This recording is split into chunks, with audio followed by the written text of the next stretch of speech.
sin más dilación, vamos a dar paso a la invitada de hoy, que nos va a acompañar durante la próxima hora y a la que vamos a dar la tabarra durante la próxima hora, mejor dicho, que no es nada más y nada menos que Rafaela de la Mata.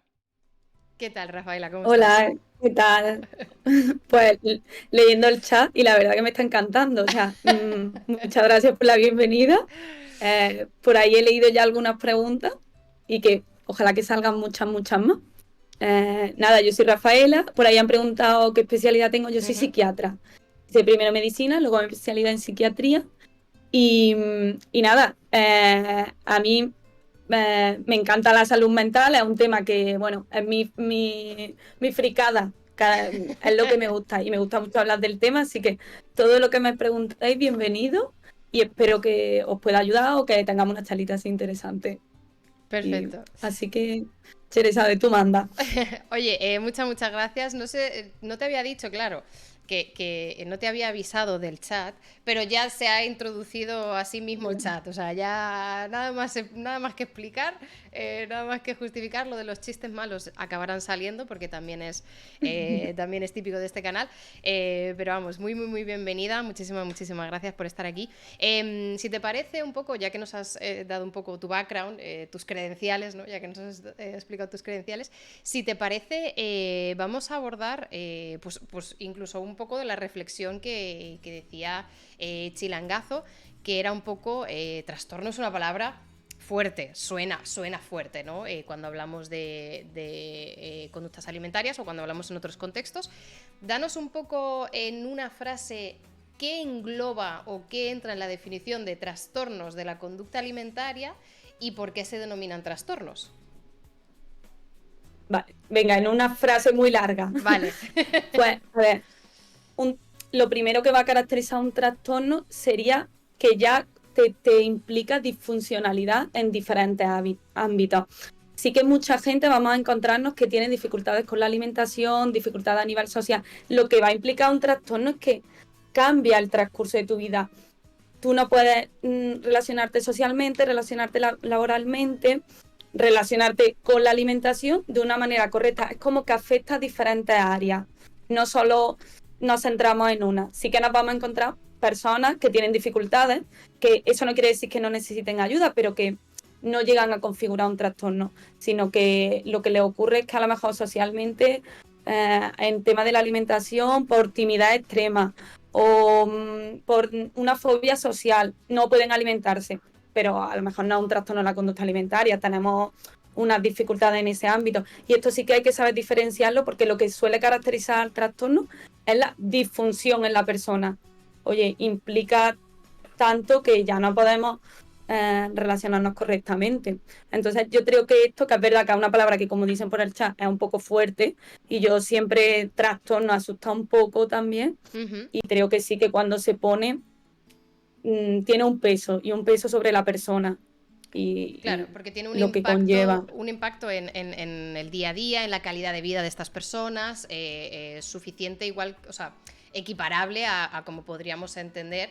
Yo es que siempre pongo el ejemplo de la diabetes, pero porque creo que todo el mundo se identifica muy sencillo. Una diabetes sin tratar tiene un grandísimo impacto en la calidad de la vida de una persona y en un montón de procesos metabólicos, por ejemplo, ¿no? Entonces entendemos que en este caso, este trastorno está comprometiendo unas funciones vitales de esta persona.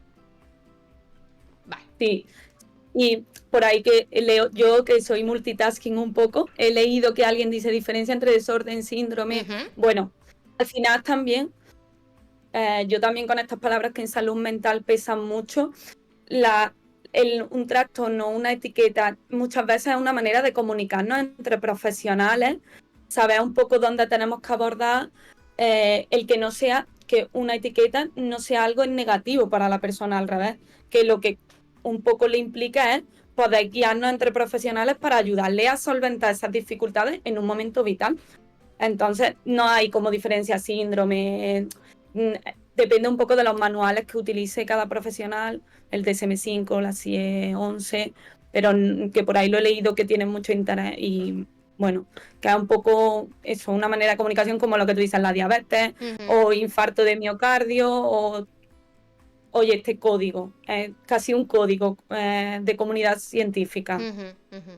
Sí, que no condiciona para nada, o sea, los parámetros de los trastornos son los mismos, simplemente la denominación o para comprendernos o para entenderos vosotros entre los especialistas o también porque yo me imagino que a veces la trayectoria que tienen los pacientes puede ser complicada, puede ser larga, a veces, ¿no? Como que tarda en darse con cuál es la situación específica del paciente. A veces tienen que, estuvimos hablando en el anterior Mentescopia con Denis y con Sandra estuvimos hablando, que a veces daban tumbos, ¿no? Iban de una asociación, iban de una organización de ayuda a enfermos y familiares, a veces acababan en un hospital o a veces no, o sea, entiendo que eso también cuando tú tienes un código de palabras es más sencillo, tanto para el paciente como para los especialistas, saber a qué atenerse, ¿no? Sí, incluso muchas veces, y más en etapa infanto-juvenil, antes de los 18 años, que se está definiendo un poco la persona, las características, su núcleo vital, e intenta no etiquetas subclínicos, que yo soy de las que abogo de que si es necesario, siempre trabajando el que el diagnóstico va a ser una ayuda hacia la persona, no algo en negativo, es importante, pero siempre con precaución y desde un punto de vista más de, mira, pues vamos a ir viendo la evolución, el curso longitudinal que muchas veces decimos, un poco cómo se va abordando este proceso, porque muchas veces se van de alta sin diagnóstico y se ha abordado, o sea, con una orientación clínica, porque es raro que se vayan de alta sin diagnóstico, porque también a nosotros nos obligan un poco en este tema, pero bueno, no sé. Estabas mencionando, justamente ha salido también el término o el concepto de preadolescencia o adolescencia o esta etapa que yo creo que es uno de los grandes focos, no solo de Mentescopia, sino trastornos de la conducta alimentaria. Y también estando hoy nosotras aquí en Twitch, en una red social y en todo esto, ¿no? Yo creo que incluso razón de más para la pregunta obvia de... Vamos a ver, ¿qué evidencias hay, qué estudios, qué cosas se están observando con los adolescentes que tienen tantísima exposición, muchas veces a través de las redes sociales? Porque yo no sé de qué quinta eres, pero a mí me pillaron ya en época de final de instituto, universidad, digamos, en otra época, pero hoy en día preadolescentes tienen acceso a redes sociales y una de las cosas que hemos aprendido mucho en estos últimos años es cómo afecta el estar expuesto a nuestra imagen, o sea, todos los inputs que podemos recibir con respecto a nuestra imagen y cómo afecta esto a desarrollar o no en estas épocas tan vulnerables como la adolescencia. Vale, a mí este tema es mi tema estrella porque además no sé si lo he dicho, pero yo trabajo sobre todo con adolescentes, que soy una más, aunque quiero llegar y no llego, y yo soy del 89, que más o menos bueno. Yo del 90, somos similar. O sea, vale. Vale, entonces hemos vivido parecido que yo siempre he sido también muy pre-redes sociales, en positivo, porque siempre me han parecido muy interesantes. Pero sí que es verdad que hay que tener en cuenta las redes sociales, bueno, lo que nos envían, ¿no? Yo tengo titulares así que he cogido, que ahora comentaré algunos porque es un tema que es que me interesa mucho. Por ejemplo, el otro día leía en Instagram una persona que se dedica más al culto al cuerpo, que al final es una exposición y un culto al cuerpo, y decía ella, esto es genética, mi constitución es genética. No es que... A ver, genética hasta cierto punto. O sea, sí que una delgada extrema o ahora el término de ortorexia, que es lo que reivindica mucho también desde redes sociales es la calidad de los alimentos, pero que al final está buscando esta calidad de alimentos, lo que lleva también a una desnutrición, porque no hay como personas por redes sociales que nos encontramos que no son divulgadores científicos ni son personas nutricionistas, expertos en médicos sanitarios, enfermeros, nadie experto, que de pronto te aconsejan que, oye, que este batido proteico va a ser que te recuperes o que estés de esta forma. Y lo que nos estamos encontrando es que se está buscando una calidad, ya no ha cambiado un poco la tendencia, ya no se busca tanto la restricción, que también, pero está cambiando en este término. Entonces, sí que este bombardeo continuo, al final, a personas sobre todo menores de edad o personas en etapas vulnerables o incluso la adultez temprana, que estás en la universidad, que todavía no estás todavía muy definido, sin trabajo, viviendo en casa de tus padres. Más Y dudas que respuestas en la vida. Sí, sí. un clásico, o sea, o incluso, vamos, de nuestra generación que, bueno, que todavía cuesta incluso a veces independizarse en adultez tardía también. Y que sí que nos encontramos, bueno, esto que bombardean y al final tú estás viendo una red social y piensas, oye, no, esa persona está diciendo que es su genética y realmente es que tu genética, la genética, no es algo que esta constitución está delgada, no es una cosa real lo que cuentan o las imágenes, no cuentan tampoco que están retocadas, luego salen, a mí también me gusta mucho cuando salen a posteriori algunas personas famosas que han sufrido en algún momento Ujú. dificultades con el tema de la alimentación y lo reconocen y tú ves esa imagen y dices, es que es real, o sea, ha cambiado, ¿no? Antes estaba como más claro modelo, porque esto también es mujeres, o sea, hay hombres, porque Ujú. lo hay, y ahora si alguien está interesado, pero mujeres delgadas de los 90 que yo me acuerdo, bueno, o sea, voy a ser millennial total, pero Dale. cuando estaban Claudia Schiffer y toda esta gente que salían, que yo las veía en la televisión y yo decía, bueno, pero, y es que no, luego con los años muchas de estas modelos de los Ujú. 90 han reconocido que tenían un desorden alimentario, un trastorno. Sí. Y ¿Sabes? bueno, y ahora lo que pasa es que es diferente. Perdona, Rafaela, que te No, no, interrumpa. Es que contame. hace poco aprendí un concepto que describía, un término que describía esto, que se llama, esta fashion, esta trend, que es heroin chic, de chic Ay, no lo de sabía. heroína, que es en plan de, ya te lo está diciendo la misma palabra, que muy sano no es No es. este outfit, o sea, este flow, ¿no? Y se llama así el término, o en algunos conceptos se llama así, o cocaine chic o heroin chic. Benchi, Joana está diciendo cocaine chic, a mí me sonaba que era heroin chic, pero bueno, quiero decir, tanto monta tanto, que ya te está... Y es precisamente estos ejemplos que has puesto, ¿no? Este físico que se promocionaba y que se obtenía, o en teoría estaba relacionado con, pues eso, con mucha droga y poca comida en realidad. Uy, Eh, me gusta mucho. Yo esto no lo sabía. Yo todos los días aprendo algo, ¿eh? Además, los adolescentes todos los días. O sea, esto no lo sabía, mañana lo comentaré. A ver quién lo sabe por allí.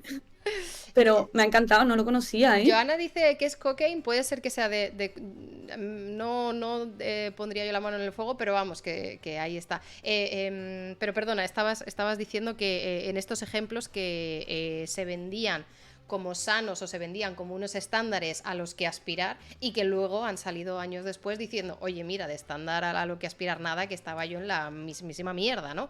Entonces, ¿cómo...? Claro, estos casos que han salido recientemente o en los últimos años crean mucha conciencia y yo creo que también sirve para tener un poco más clara la imagen que nos venden frente a lo que es en realidad, pero aún así, claro, eso no te otorga el velo de la verdad, que ves una foto en Instagram y ya eres capaz de discernir una cosa u otra. ¿Cómo se enfoca incluso sabiendo estas cosas a día de hoy esto?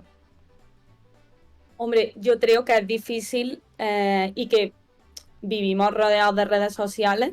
No podemos quitar, yo cuando los padres algunas veces, no es que le voy a quitar TikTok, le voy a quitar, yo pienso, quitarle lo que quieras, que ya se lo buscará por otro lado. Sí que es verdad que cuanto más educación y cuanto más prevención y cuanto más conocimiento de las personas de, oye, que es que la alimentación, el que tú estés nutritivamente sano o el que te relaciones de una forma correcta con la alimentación, no es algo negativo.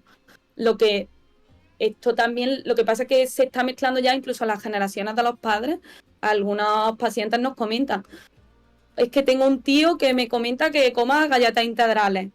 Vamos a ver, si tienes 12 años, ¿por qué estás comiendo galletas integrales? O leche de avena, o leche que, más allá de que haya una Ujú. intolerancia en algunos casos, un perfil médico que, por supuesto, oye, es que esto no solo está, o sea, realmente está haciendo algo que está marcando un cambio contemporáneo en la sociedad y que probablemente también en adultos haya que otra vez reestructurar esto, porque es difícil a dónde está llegando.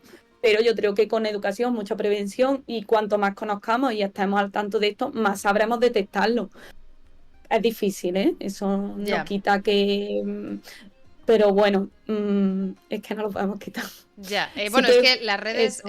las redes están aquí, han venido para quedarse y yo creo que verdaderamente es complicado hacer un out total a los niños de hoy en día, a los adolescentes de hoy en día. Yo creo que es prácticamente imposible porque van a acabar expuestos. Entonces, como tú dices, ¿no? Prevención, información. En base a esto, ¿no? Hilando con esto, porque yo sé que hay algunos padres que están en el chat que tienen hijos en etapa adolescente o preadolescente, claro. ¿Qué le dirías tú a estos padres? A estos padres o no necesariamente padres, familiares, amigos de, porque estabas diciendo también que en una adultos tempranos, o sea, yo cuando me instalé Instagram, que me lo instalé en el 2020, yo noté que a mí me estaba afectando y yo tenía ya 30 años, o sea, quiero decir, aquí no nos libramos ni Dios. Entonces, un poco también para esos padres que pueden estar un poco más pendientes, pero en general, ¿cómo enfocamos esta situación? Si nos lo notamos en nosotros, si nos notamos que empezamos a tener quizás a lo mejor en unos estadios tempranos una mala relación con la comida, ¿no? Empezamos a lo mejor, para definirlo de una manera que todo el mundo lo entienda, es como, empiezas a no llevarte bien con estas partes del día. ¿Qué haces? ¿Cómo actúas? Vale, yo sí que, bueno, al hilo de lo que tú has dicho, a mí también me pasó que me tuve que quitar muchos perfiles de Instagram, ¿eh? ¿Eh? Porque me pasó igual. Yo dejé No, de no, ver es real, me a pasó la lo Elsa mismo. Pataki y a la Kim Kardashian. Dije, pero que me voy a estar yo amargando todas las noches. ¿Qué es esto? También dejé de ver unas cuantas, Pero bueno. porque no podía más y es real. Pero bueno, un poco al hilo de esto, yo creo que una cosa para padres, súper sencilla, entre comillas, muy entre comillas, ¿eh? Ujú, Pero ahora hablaré de redes sociales, pero es acompañamiento durante las comidas. Empiezan sin querer, también por el tema del trabajo, ujú, ¿eh? Y es normal y es algo que no se puede, pero simplemente con que no empiecen los adolescentes a comer solos, que a lo mejor ya empiezan pues con 14 o 15, que ellos ya se quedan solos en casa, ya no quieren ir al mediodía sobre todo. Entonces ahí es cuando empiezan un poco a ya a resaltarse alguna comida, empiezan a pesarse en la báscula, que está otro tema que yo las básculas las quitaría de las casas, ¿eh? La eliminaría 100%. Soy eh, ujú. Sí, o sí. sea, los de las máquinas de básculas me van a echar, pero No, no, no. eh, Este canal apoya eliminar las básculas, no te preocupes. Adelante. pues el acompañamiento familiar no tiene que ser ni siquiera en plan guardia de acompañamiento familiar o una supervisión. Es verdad que ya con cierta edad se ven más mayores y ya dice, ah, no, es un chico autónomo, pero no dejan de necesitar ese acompañamiento o en adultez temprana. O sea, al final el comer juntos es algo social, es algo que hace que en ese momento, ese ratito, pues cuentes algo de cómo te ha ido el día, el instituto, la universidad, critica a tu compañero o un poco Ujú, te desahogas. Y muchas veces lo que está pasando es que nos encontramos que son chicos y chicas o pacientes que han comido solos, que sin querer es algo que no se dan cuenta, pero que han comido solos y que simplemente con decirle a los padres, a la familia, a los amigos, oye, que sea algo que no tienes que estar pendiente. Ya mucho desaparece los primeros indicios. ujú. No pasan ni por salud mental desde atención primaria. Oye, pero has dejado de comer oye, pues sí, deja de comer con ellos, pues acompáñale, vuelve a acompañarle. Y es que si es que solo necesitan esa parte de Ujú. acompañamiento. Y luego lo de las redes sociales.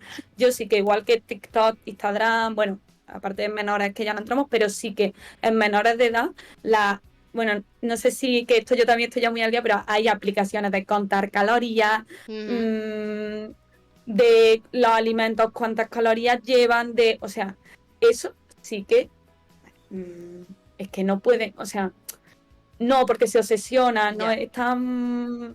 Es que es imposible. Ahí sí que lo intentaría restringir en la medida de lo que se pueda. Entiendo que a veces es complicado, pero sí que a estas aplicaciones, es que además no se me ocurre el buen uso sobre todo la de contar calorías, que por más vueltas que le doy, Ya. pienso, porque un deportista de élite o alguien que esto, tampoco está contando las calorías. Es que no le acabo de ver el fin a estas aplicaciones, que muchos empiezan por aquí Ujú. descargándose estas aplicaciones. Sí, Bueno, comunicación, que fluya, ya, que un ya, ya. poco de... Claro, Bueno, y no sé además si... es que es un poco, es un círculo vicioso porque cuando consumes redes sociales y ves que hay influencers o no influencers, pero bueno, cuentas varias que promocionan un estilo de vida muy concreto o mucha información sobre la alimentación, los gym bros y las gymsies y todas estas, claro, aunque no tengas o aunque tú no hubieras pensado en contar calorías, al final acabas cayendo en ello a través de las redes sociales, a lo mejor te acabas descargando una aplicación y al final acabas entrando en este círculo vicioso que no hace sino más obsesionarte y entiendo que, como tú dices, es complicado restringir el acceso a las redes sociales o a ciertas aplicaciones, pero quizás es así, o sea, en el momento en el que hay una persona que está obsesionada en contar calorías hasta el punto de hacer fotos a las comidas, porque sí que esto lo he visto, hay algunas aplicaciones que le haces fotos a las comidas y automáticamente te dice esto. Eso sí que puede ser bueno, pues quizás un indicador, sobre todo para padres, ¿no? De decir, oye, pues quizás aquí se puede preguntar, se puede ver, a lo mejor buscar ayuda profesional en el caso necesario, porque ahí sí que ya están entrando en un camino un poco más fangoso, ¿no? Sí, y cuando estos sí ven que empiezan a saltarse comida, bueno, es que a veces, aunque parezca, yo a veces hay casos que digo, pero ¿cómo ha podido pasar esto si prácticamente no comía nada en todo el día? Que es lo que... Pero al final también sin querer hacemos una negación, una falta de Ujú. aceptación, bueno, la culpabilidad que conlleva el no haberme dado cuenta como padre, el no haberme dado cuenta como amigo, como familia, y no deja de ser complicado, pero sí que en etapa adolescente, adultez temprano, porque sabemos que además es donde está el foco, o sea, Ujú. la media de edad de debut es 12 años y medio, que sí, sí. Yo también, o sea, tengo que decir que le he pegado un repaso a epidemiología, Ujú. datos estadísticos, y, y sí, sí, ha bajado bastante, es 12 años y medio cuando debutan Y aproximadamente, ¿eh? entiendo que hay, por cierto, había una pregunta por ahí, Meikus, sobre las Qué pantallas, ruina. pero ¿hay algún estudio, hay alguna hipótesis de por qué ha bajado esta edad? ¿Por exposición más temprana a ciertos estímulos o no se puede concluir? Pues, pues, soy sincera, yo de esto justo no he buscado artículos, yo entiendo, bueno, sí que hubo, mira, ahora que han felicitado la cumple pandemia, ¿Ah, sí? después de pandemia hubo una alta prevalencia, o sea, hizo un pico de subida, ahora parece que ha estabilizado. Yo creo que también ahora están apareciendo el tema del trastorno de conducta alimentaria en hombres, que también ha aumentado, que esto también yo creo que ha hecho el diagnóstico más precoz, la prevención, el que ya la gente de salud mental se habla, no hay tanto estigma, creo que ha hecho que se pueda un poco Cubrir focalizar más. eso. Ujú. Que a lo mejor antes estaba infradiagnosticado o no se conocía o no sé tal. Ujú. Sí, se habla de que hay mucho infradiagnóstico en algunos, sobre trastornos por atracones, Ujú. trastornos selectivos de la alimentación, o sea, trastornos de restricción, evitación. Estos están bastante infradiagnosticados. Incluso a mí que ya hace unos años que en esto, que estoy bastante focalizada, me sigue costando. Y yo creo que por ahí van un poco las cosas, de que es, bueno, desde la prevención, la detección, ya cada vez está todo el mundo más formado y se aborda antes. Ujú. Y yo, de ahí el que haya bajado un poquito la media de edad, que probablemente estaría ahí. Y bueno, y luego, por supuesto, el culto a la belleza que hay en la actualidad. O sea, es horroroso, es que uno no puede ser ya feo o yo qué sé, o tener el pelo diferente, o sea, es que es horroroso. Bueno, y, Sí, sí, sí, sí. o Eh, sea, es que todo el mundo tiene que ser perfecto ya. y no puedes tener nada, no puede haber frustraciones, tienes que ser perfecto. Tienes que tener el pelo así. Es que es muy difícil vivir ahora en esta sociedad, porque hay un culto, es que es real. Y a los hombres ahora con lo de también, hay mitad que pérdida de peso, mitad que lo que quieren es recuperar peso. Es que o sea, no me sorprende que haya bajo la media de edad. Buscaré algo, si encuentro por ahí algún articulillo, de esto no tengo nada, pero lo intento pasar por si tengo por ahí alguno de PubMed, sí. Ya que has mencionado el trastorno por atracón, de evitación, un poco, porque supongo que los hits, los best hits los conocemos todos o nos suena un poquito, pero para hacernos así una pasada de qué tipos de trastornos entran en este término de trastornos de la conducta alimentaria, un poco para que nos suene qué nombres son. Vale, eso es lo que tú dices, los más conocidos en el top 10 que yo todos con el top 5.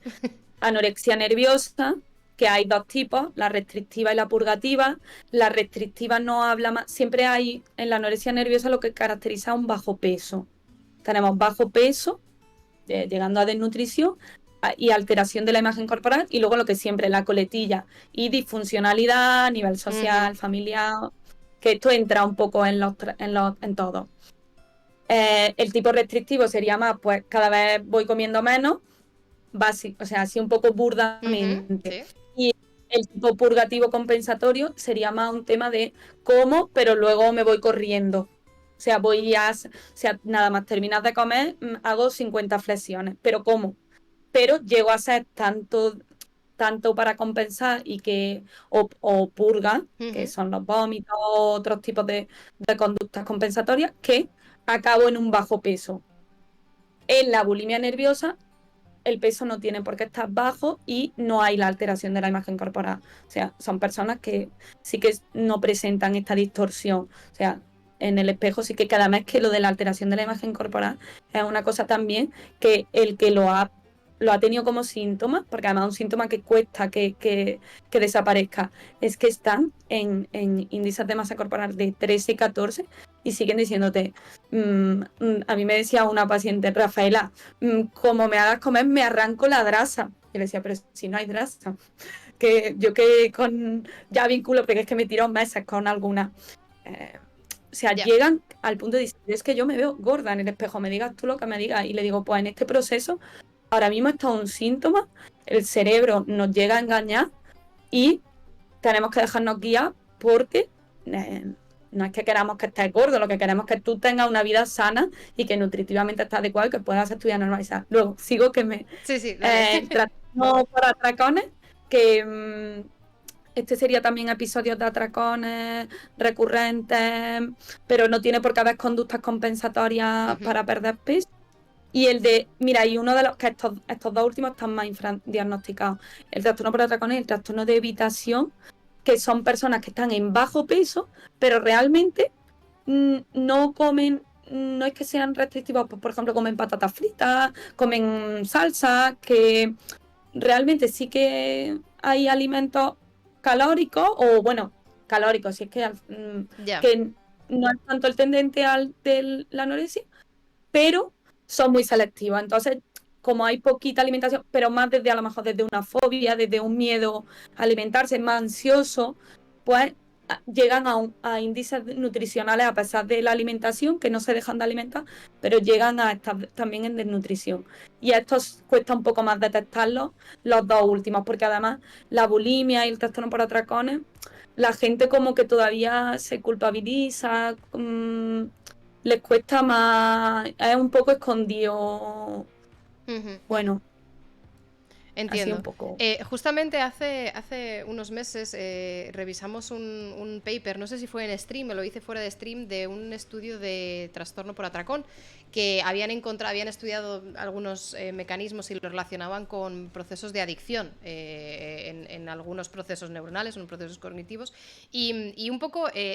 lo que yo me llevé al leer este paper era un poco la reflexión de qué poco se sabe, ¿no? De verdaderamente los mecanismos que hay detrás de que aparezcan estos trastornos, cómo frenarlos, cómo tratarlos, cómo gestionarlos, y luego también un outlook, o sea, como una visión a largo plazo de cuando tú recibes un diagnóstico X, sí que sueles tener como un plan, ¿no?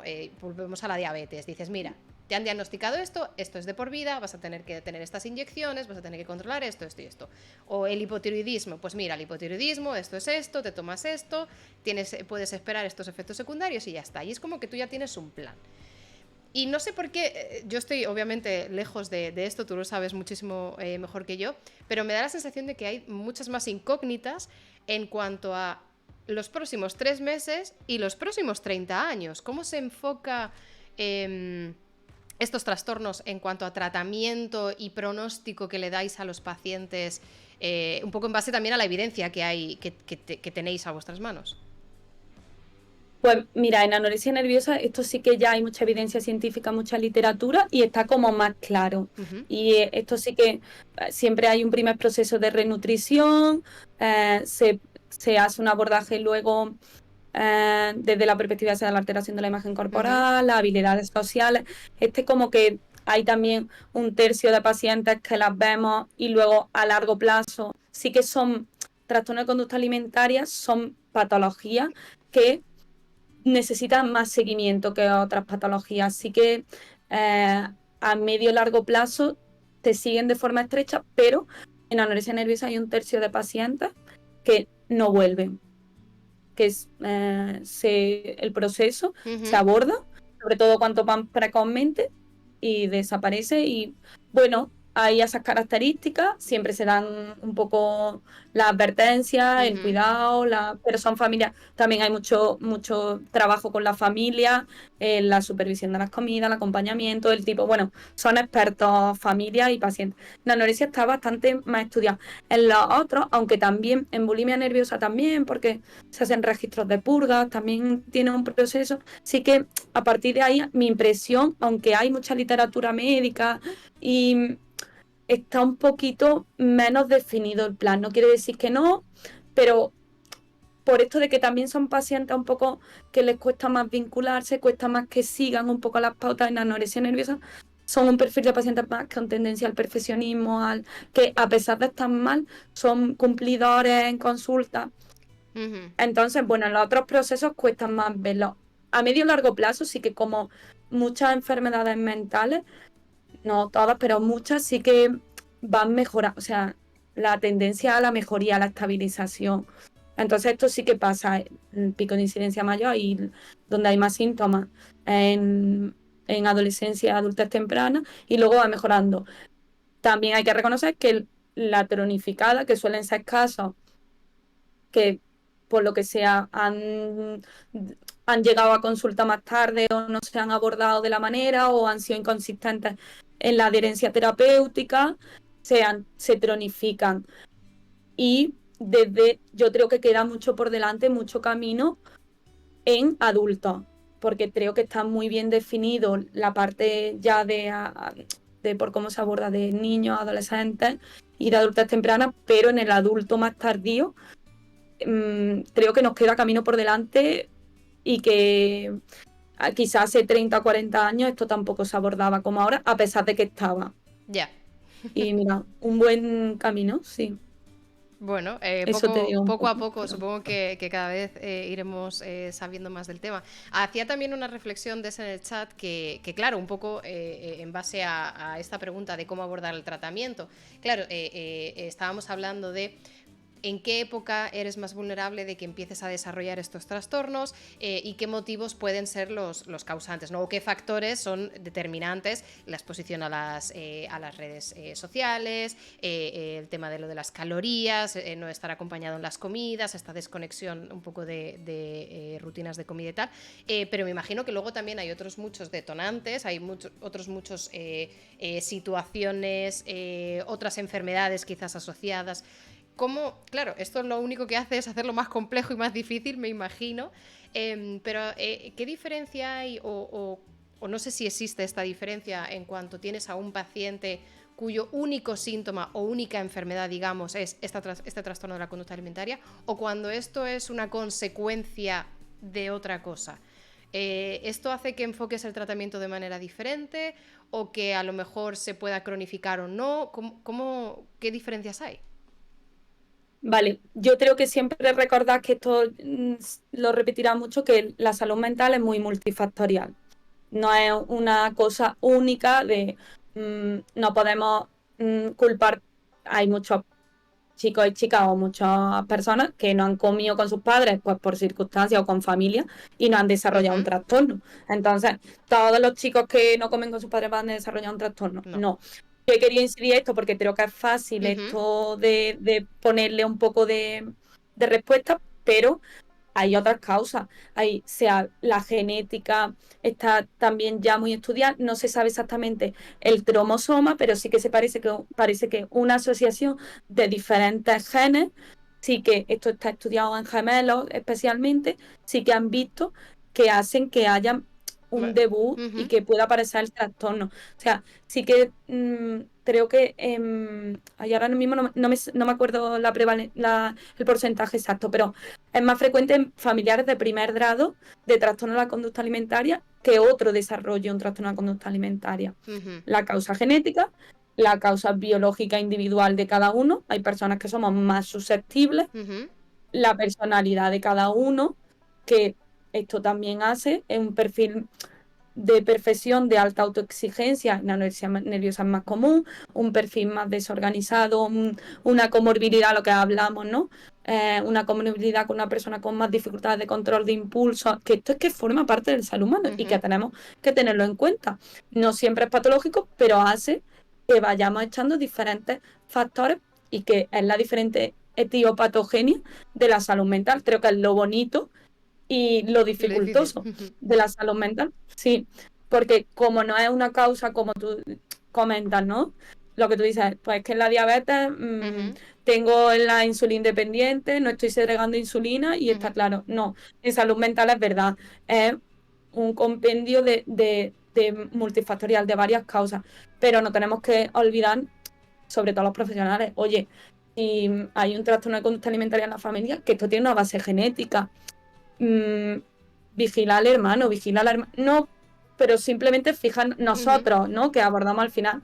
Se habla mucho de, ¿no? De la importancia de la familia. Oye, sí, pero el que nosotros estemos alerta en este aspecto creo que es bastante interesante. Y luego eso, la vulnerabilidad biológica de cada uno también hace que no sea, y lo que comentamos, pues la exposición a redes, la época contemporánea. Ujú. Ujú. Claro, es que es lo que dices, es si fuera tan sencillo, entre comillas, como decir, aquí está el gen, si lo tienes, tienes riesgo más 3 de desarrollar, pues sería, al menos en este abordaje, más sencillo, no quita que lo haga luego padecerlo más sencillo, ¿no? Había también una pregunta, y yo voy a usar la pregunta de Sandra para lanzar como, hilarla con otro tema, porque dice, consejos para tratar el tema en clase con un alumnado de 12, 13 años, justo estabas diciendo que la edad de debut estaba por ahí por 12 años y medio. Y bueno, Sandra pregunta en el caso de ella en su ámbito laboral, ¿no? Para abordar este tema en clase, pero ¿cómo podemos nosotros abordar también este tema? No solo en alumnado, sino en gente de nuestro círculo, porque yo creo que esto también es un paso muy complicado de dar, tanto si eres tú la persona afectada como si es alguien que tienes al lado, la persona afectada. Es un paso muy complicado. Puedes empezar a ver pistas, puedes empezar a notar algo, pero el decir, oye, mira, necesito ayuda profesional. ¿Cómo empezamos a hacer esto? ¿Qué hacemos? ¿Dónde vamos? Centro de día, clínica cerrada, digamos, un centro de lo que sería como un centro de rehabilitación, el equivalente para trastorno de conducta alimentaria. ¿Cómo se aborda este tema de manera abierta en entornos públicos, como es un instituto o un colegio? ¿Y cómo lo abordamos en nuestro día a día en entornos privados? Vale, pues venga, instituto primero. Uh-huh. Yo creo que el tema del instituto, que los profes se encuentran ahí con 30 alumnos que ven primero en adolescencia vital, que ellos tienen sus complejidades con el cuerpo y si tú directamente le hablas a esa persona, te veo delgada, te veo, se te Ya. cierra. O sea, se bloquea, hay que entrarles de otra manera. O sea, si tú has observado, bueno, primero muchas veces desde los colegios se detectan los casos antes que las familias, porque pasan muchas horas y los profes es verdad que se detectan. hablar con la familia, comentarlo, si hay buen vínculo con, con el alumno, comentar un poco la situación en casa, porque a veces debutan en adolescencia, pues cuando cambian los caracteres sexuales primarios a secundarios, ya aparecen estos caracteres sexuales que también suele marcar el paso de ya adulto, y esto también por eso lo encuentran mucho con 12 o 13 años. Y el poder, oye, ¿cómo te encuentras? ¿Qué tal te sientes? Y es que suelen decirlo, o sea, la gente en un espacio protegido, a solas, oye, te veo últimamente más triste, ¿cómo te encuentras? O Ujú. ¿qué tal con los compañeros de clase? Porque también muchas veces lo que les pasa es que se empiezan a aislar. ¿Qué tal? Suelen, sin problema, decirlo. Luego, abordaje desde alguien, ¿no? Los profes de biología que también que les gusta hablar de este tema, tal, o alguna charla de información.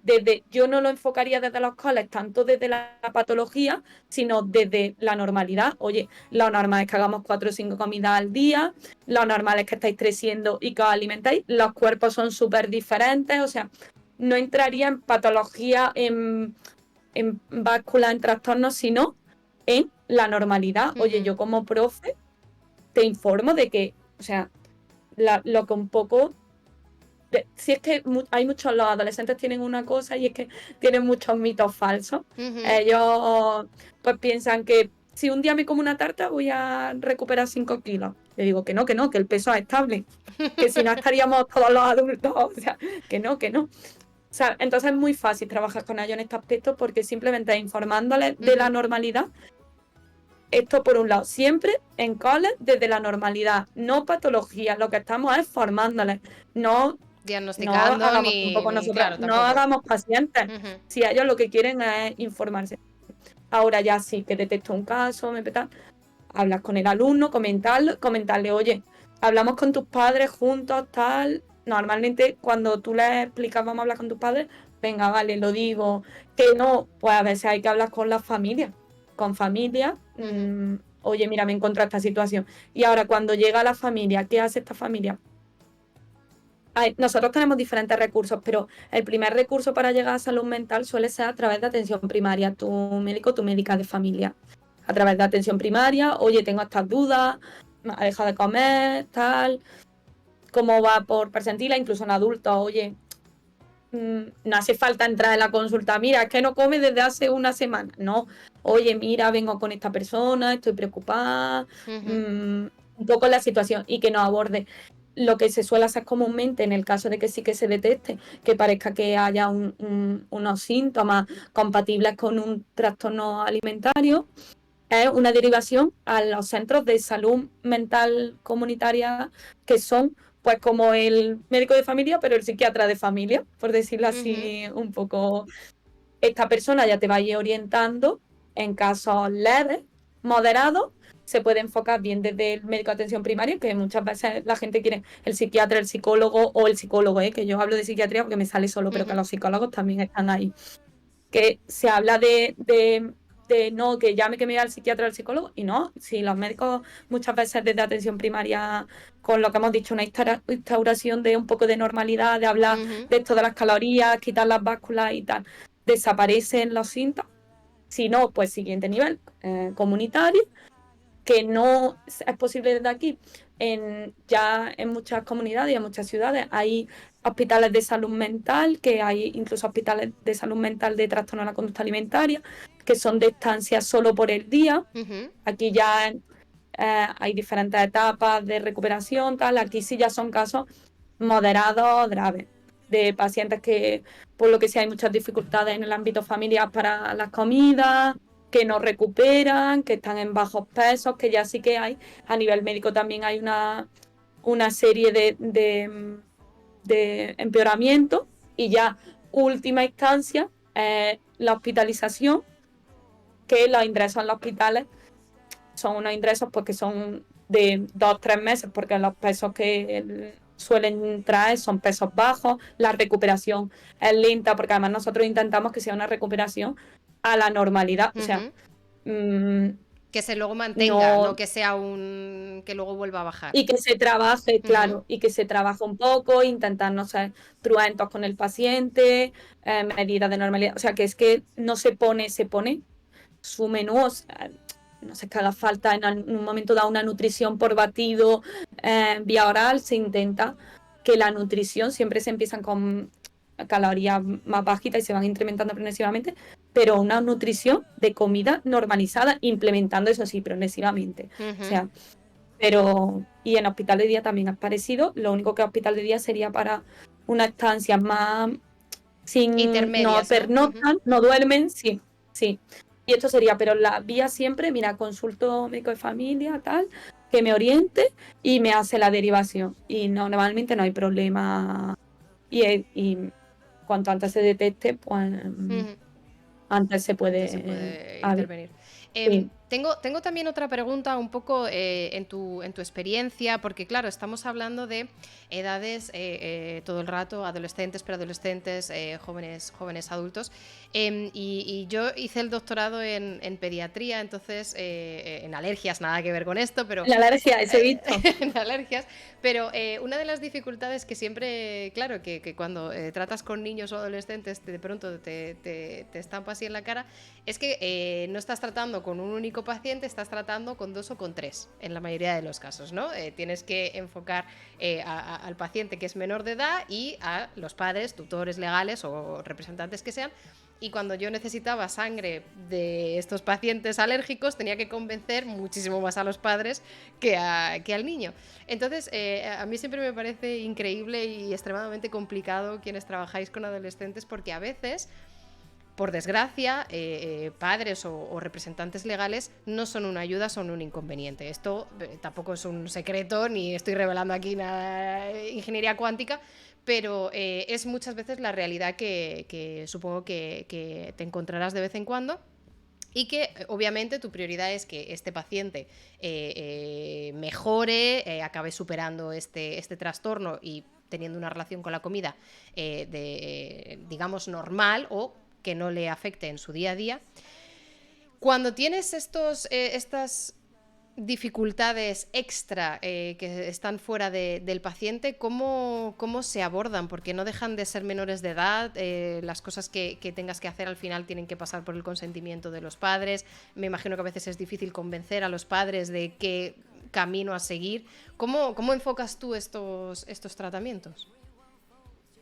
Pues yo tengo la suerte ahora mismo de que estoy en hospitalización, que tengo que decir que la alianza con el paciente, el vínculo se crea rápido y entonces casi que yo me alío más con ellos y luego hay que trabajar mucho con la familia, él, que nos vamos a encontrar en la familia, o sea, mucho comunicarse con la familia. Es que definitivamente hay padres que sí, como tú dices, a veces son más complicados.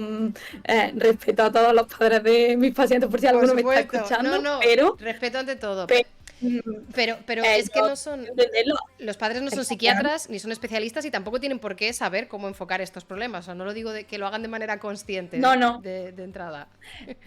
pero es real que los padres son muchas veces un hándicap y una complicación en el proceso.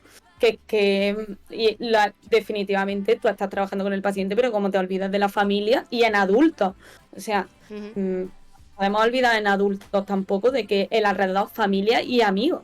Si es que a veces, muy típico también, tengo personas con anorexia que sus padres les llaman Gordi.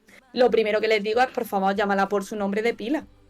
O sea, eh, Ya, para que claro. veamos un poco el. Pero o sea, Sí. muchas sesiones con los padres, se trabaja mucho con los padres, se trabaja también desde enfermería de salud mental, desde psicología de salud mental. Bueno, la enfermería de salud mental, oye, que os vais a encontrar en una comida, o sea, hacemos roleplay, practicamos en el hospital, comen los padres en algunos casos, allí en el hospital, para que vean lo que se van a encontrar y que un poco veamos cuál es la dinámica en este aspecto, cómo es la relación desde hospital de día. Esto también se puede abordar desde consulta, a veces esto es muy complicado. O sea, objetivamente hay padres, pero esto también es la tendencia a este tipo de familias, son la tendencia también a cronificarse más los casos. O sea, necesitamos el apoyo del alrededor del paciente, que es vital. es su núcleo. Y estos casos suelen ser los que la tendencia es más a la no recuperación, definitivamente. Cuando no tienen este aliado es muy difícil y para ellos es muy complicado porque ellos quieren mejorar, tienen su parte de enfermedad que es suya propia, pero si no tienen la ayuda, o sea, si se le marca a la familia, oye, tenéis que comer todos lo mismo, intentarlo durante una temporada, que esto no va a ser para siempre, pero siempre yo también trabajo con ellos, oye, es que tu padre, tu madre, tu hermano no tiene un trastorno, no está aquí. Pero sí que lo que intentamos es que a lo mejor los hábitos que había en casa, es que hay como que muchas veces hay que crearles unos nuevos hábitos y enseñarles como una nueva forma de vida. Yo les descubro como el paraíso. Les digo, no, es que tienen que desayunar todas las mañanas. Y entonces descubren eso, que yo tampoco le hablo de física cuántica, Ya. pero parece que sí. Mm, Ya, Y ya, bueno, ya, ya. Bueno, y como has dicho, obviamente respeto y admiración a todos los padres, faltaría más, que esto no va de juzgar ni de señalar a malos padres, pero sí que es verdad que en este tipo de trastornos es vital, como estás diciendo, ¿no? El entorno familiar o el entorno social, que a veces pues puede estar más presente que el entorno familiar, depende de cada uno su círculo cercano, cómo lo tenga configurado, es de vital importancia. Y también un poco por eso quería preguntarte por este tema, porque incluso aunque nosotros personalmente en nuestro propio cuerpo no estemos sufriendo ninguno de estos trastornos, sí que podemos tener un gran impacto a gente de nuestro alrededor que o están transitando por ello o están en esta época de vulnerabilidad de poder desarrollarlo. Y creo que es muy importante que seamos conscientes, un poco como decías, ¿no? Si alguien pues no llamarle gordi, pues a lo mejor no nos cuesta nada, aunque no se haga de mala fe, pero no nos cuesta nada cambiarlo y ayudar un poco a esa persona que quizás está pasando pues por un entorno bastante complicado. Hay bastantes preguntas también que tengo recopiladas de Instagram. Sé que hay varias preguntas también por el chat, pero yo quiero un poco que, ya que decías, en estos entornos o en estos contextos en los que hay más probabilidad de que se cronifique o de que no acabe resolviéndose esto, un poco en estas situaciones, en las situaciones en las que hay gente que lleva ya batallando durante tiempo, ¿qué posibles consejos podrías dar así un poco general? Yo sé que cada paciente es un caso y es un mundo, pero así un poco unas pautas generales de perspectiva de futuro. Hay optimismo en, aunque se haya cronificado, poder acabar transitando hacia afuera. Un poco, ¿qué mensaje les mandarías a estas personas que o están en este proceso o están viendo que van a acabar en alguno de estos trastornos? yo creo que es súper importante en la salud mental no olvidarnos que pequeños cambios cuestan. No es una infección que te pongamos un antibiótico, esto es un clásico, pero es que es el mejor ejemplo. A veces es verdad, unos procesos largos en el tiempo o percibir estos cambios por uno mismo, que al final es el que tiene los síntomas, el que se hacen duros, pero eso no quiere decir que no se estén haciendo progresos. Lo que pasa que cuesta, y más cuando uno es el que tiene la enfermedad y el que cambia su vida y el que tiene que cambiar incluso su entorno a veces. Pero definitivamente no hay que...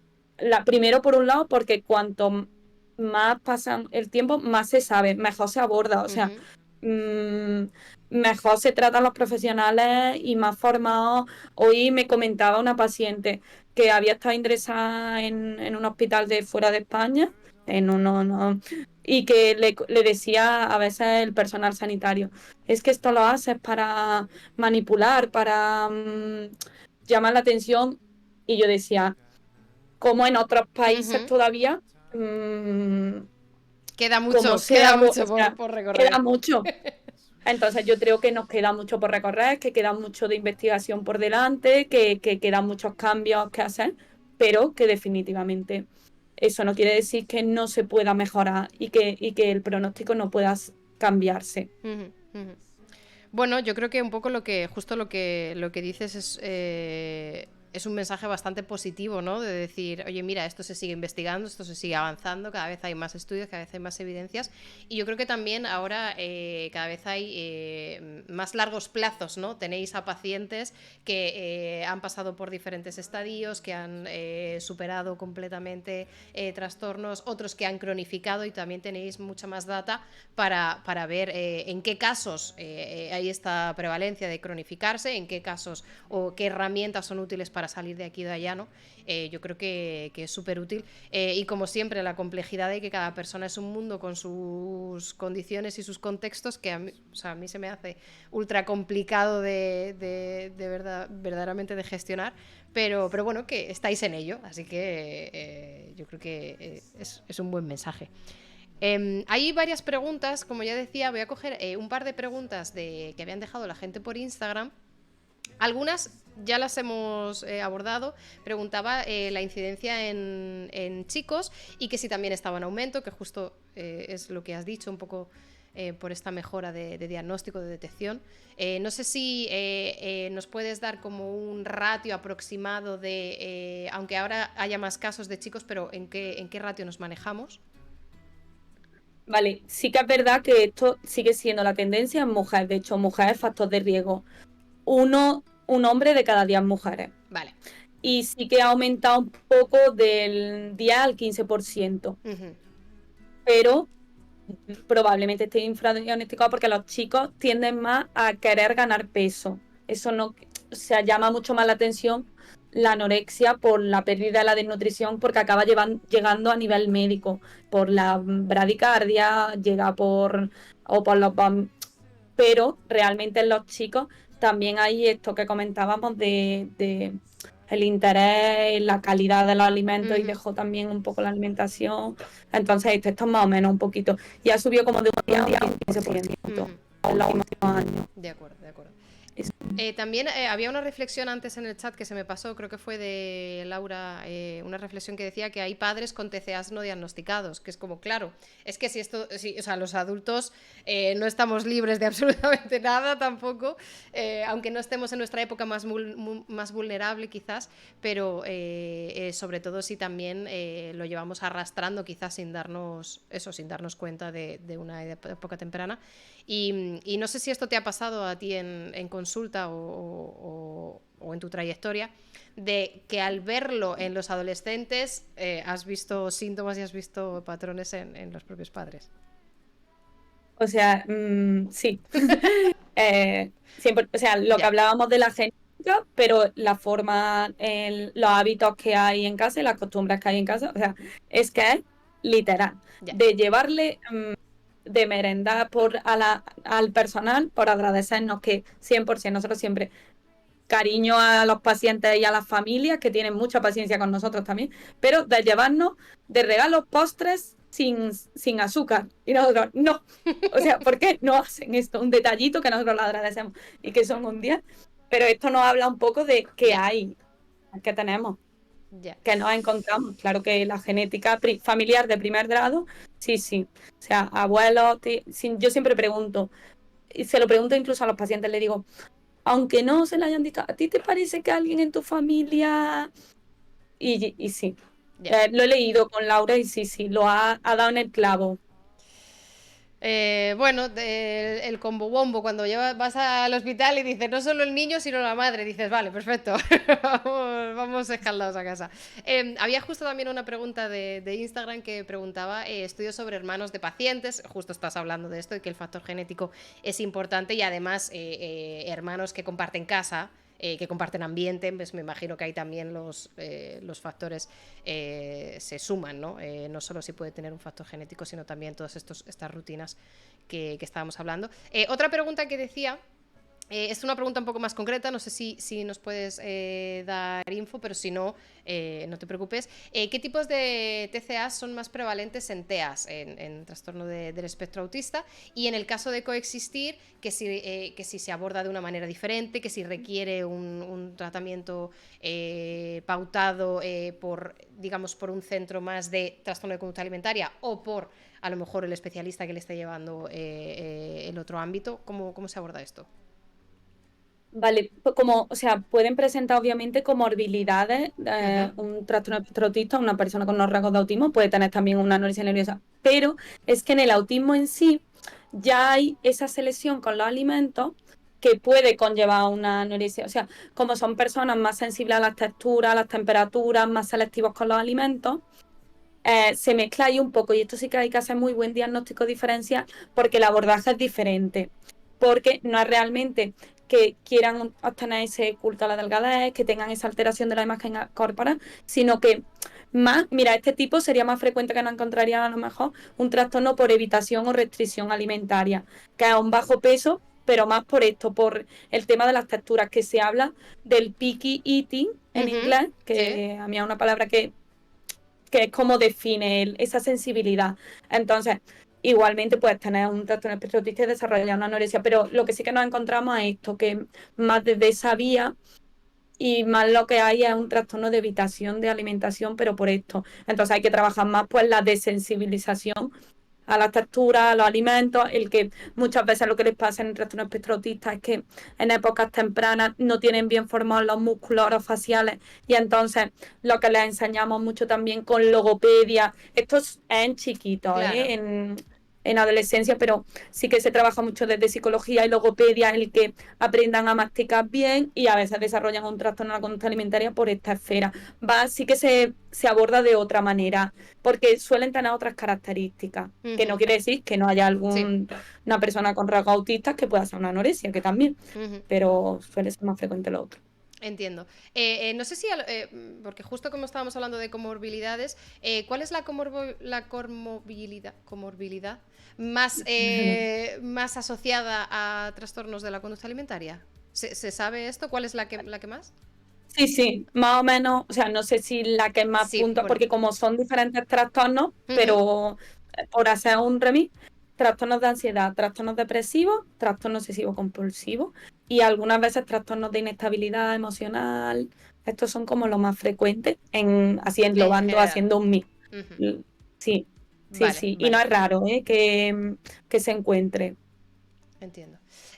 Otra preguntita que también está por el Discord, y ya un poco para ir cogiendo desde todos los frentes de que nos llegan preguntas, pregunta si existe algún TCA relacionado con el abuso de productos con cafeína, y yo te lo extiendo, te lo amplío esta pregunta, porque también esto en redes y justamente en Twitch hay muchísimo feed, hay muchísima información sobre bebidas ultra mega energéticas tipo Monster, tipo Red Bulls, tipo estas cosas, que también normalmente están enfocados a lo mejor un tipo de alimentación no lo más sano, o sobre todo en unas cantidades que no son saludables para absolutamente nadie, menos adolescentes.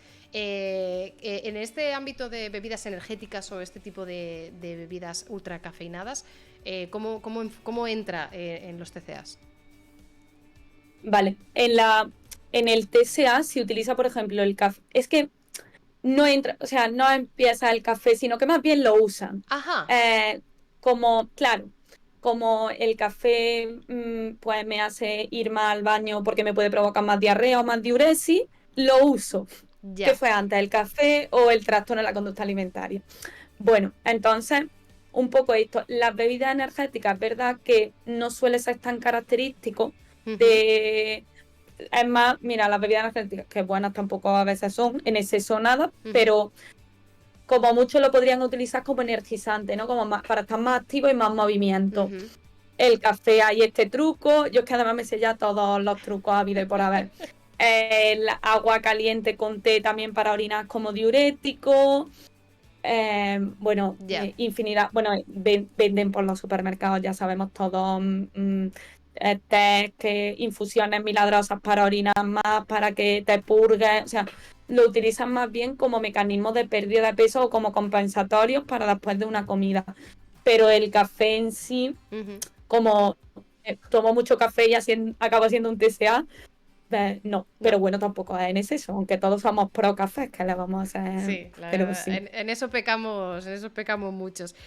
Bueno, yo creo que un poco también el tema como decías, de los tés y las bebidas energéticas o todas estas cosas, el peligro que tienen sobre todo es el mal uso, el abuso y también todo el marketing que hay detrás, ¿no? Que te venden cosas detox. Yo lo del detox, yo tengo una campaña contra el término detox porque es terrible lo del detox, pero, Obvio. pero también, o sea, diuréticos, bios, o sea, todas estas etiquetas que se venden con un perfil muy concreto y que en estas edades vulnerables o en estas situaciones y contextos muy concretos pueden hacer muchísimo daño, ¿no? Es que sí, además es que yo lo odio porque es que además sin querer, por mucho que quiera, es que yo porque lo noto también en mí, digo, pero si yo que me dedico a esto, pero el detox, lo que tú dices, el con probiótico, con tal, con que tú dices, vamos a ver, como de una cosa buena hemos acabado haciendo un aborigen de lo que hablábamos antes, la ortorexia esta, de la calidad, ahora todo es calidad de los alimentos. Ya. Es que no te puedes comer una galleta sencilla, sin nada, en plan, quiero una galleta, unas cookies, no me des nada, que no sean ni integrales ni con una galleta sin... Y esto es que pasa, o sea, yo creo que es que al final alimentos normales, o sea, Ya. que si la alimentación es la alimentación, o sea, que huelan bien, que sepan bien y que de todo el perfil, si el ser humano es omnívoro. Ya. Yo creo Luego ya que... a partir, eso, bueno, No, termina, no, no, Rafaela. dime, dime. Eh, eh, No, que se me ha venido también al caso lo del tema de que yo súper a favor también de vegetarianismo y todo, Ujú. pero a partir de época. O sea, Sí, esto también es importante. En épocas de neurodesarrollo, es que se nos está formando el cerebro, es que vamos a perder neuronas y conexiones neuronales. En épocas de neurodesarrollo, oye, que tú te estás formando, come de todos los alimentos. Luego, a partir de cierta edad, pues cada uno sus creencias, un poco dentro de un orden, pero en época de neurodesarrollo, ya. o sea, que es importante esa nutrición, esas vitaminas, todo lo que nos aporta la alimentación. Claro, yo creo que un poco porque aquí todos abogamos por comida saludable y quien quiera tener una alimentación vegetariana o vegana o lo que sea, adelante, pero yo creo que un poco, al menos a lo que yo siempre tiro como ancla es el evitar la obsesión, ¿no? Yo creo que el obsesionarse, yo creo que es un concepto que todos identificamos y que es una buena guía para saber en qué punto unas galletas pueden ser o no, sin azúcar o no, pero en el momento en el que es una obsesión, en el momento en el que ya empieza a dificultarnos estar en un entorno social y poder comer una galleta o no, porque tiene azúcar, ¿no? Yo creo que esa línea, ¿no? Es como una buena guía para nosotros entender dónde está el límite y con las alimentaciones o las dietas vegetarianas y veganas y tal.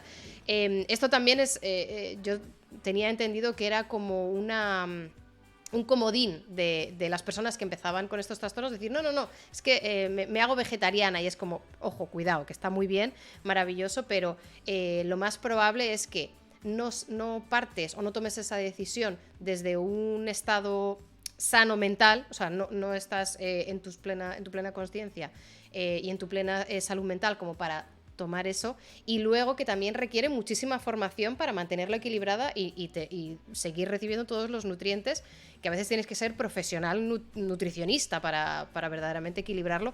No sé, tú cómo estás con adolescentes, me atrevo a decir que todavía no has visto ningún adolescente nutricionista especialista en estas dietas. No, pero tengo que decir que muchas veces saben más que yo de algunas cosas que a mí me ponen al día y digo, pues esto no lo sabía. Pero no, pero sí que me encuentro esto en adolescentes, muchos que son vegetarianos, y yo, pero ¿qué vegetariano? O sea, y que luego no es real, era desde eso, Sí. desde la enfermedad, desde esos síntomas que, que bueno, Ya. que hacen, si es que sí, Bueno, es lo que hay. así que sí, sí, Hay, lo que hay. hay conversaciones difíciles que se tendrán que abordar y la del vegetarianismo supongo que es una de tantas. Para otro día, la del vegetarianismo. Para otro día. Oye, muchísimas gracias, Rafaela. Ya prácticamente ya estamos terminando. No sé si ha habido algún tema que no hayamos abordado, que se haya quedado en el tintero, que consideres importante, necesario o adecuado lanzar algún mensaje. Es tu momento y todo tuyo. Mi minuto de gloria, Sí. que no, yo, bueno, daros las gracias, que yo creo que es súper importante esta divulgación, esto que conozca la gente. Muchas gracias a todos los que han participado, porque he visto un montón de preguntas, espero que les haya gustado. Luego recordaros que nosotros ya sabéis que tenemos el tema de Mentescopia, que hay otras charlas, otros podcasts contigo también que hemos ido haciendo, y que por supuesto que siempre que nos veáis como una ayuda a los profesionales, que nos vamos a equivocar, pero que estamos para ayudaros y, por supuesto, seguir mejorando en el campo de los trastornos de la conducta alimentaria, porque nos queda mucho que investigar por delante y mucho que formarnos también nosotros. Y nada, que muchas gracias, se me ha hecho corto. Estaba un poco nerviosa, pero me lo he pasado muy bien. Joder, me alegro que te lo hayas pasado bien y que se haya hecho corto. Eso es buena señal. Y yo aprovecho también para, pues obviamente, para darte las gracias, porque sí que es verdad que está ayudando mucho en estos streamings con Mentescopia a traer a profesionales, psiquiatras, psicólogos, porque los que no somos psiquiatras, psicólogos ni médicos, los que estamos en este lado, tenemos miedo a ser juzgados muchas veces. No es en realidad más allá de miedo a exponerte, miedo a mostrar vulnerabilidad, miedo a que te juzguen. Y yo de verdad que creo que es súper positivo que vengáis hasta aquí a nuestro ámbito, a Twitch, a comentar estas cosas y que lo hagáis con esta naturalidad y de verdad con esta generosidad de compartir toda la información y todo el conocimiento que nos llevamos mucho, la verdad. Así que a ti en concreto y a todo Mentescopia, muchas gracias por venir aquí, la verdad. Nada, que muchísimas gracias y que... Hablamos de todas maneras. Si tienes cualquier link extra en el día de mañana, en esta semana, lo que quieras, el Discord estará habilitado para compartir toda la información extra. Si tenéis alguna pregunta que se haya quedado en el tintero, también estarán tus redes sociales por si alguien te quiere contactar a ti o a Mentescopia directamente, la red que quieras que te contacten, la dejaremos también por el Discord. Y nada, de verdad, muchas gracias, Rafaela. Ahora nos despedimos de ti, pero nos quedamos un poquito reflexionando en el streaming para ver un poco qué feelings hay por el chat. Pues muy bien. Muchas gracias. A otra. Chao, chao.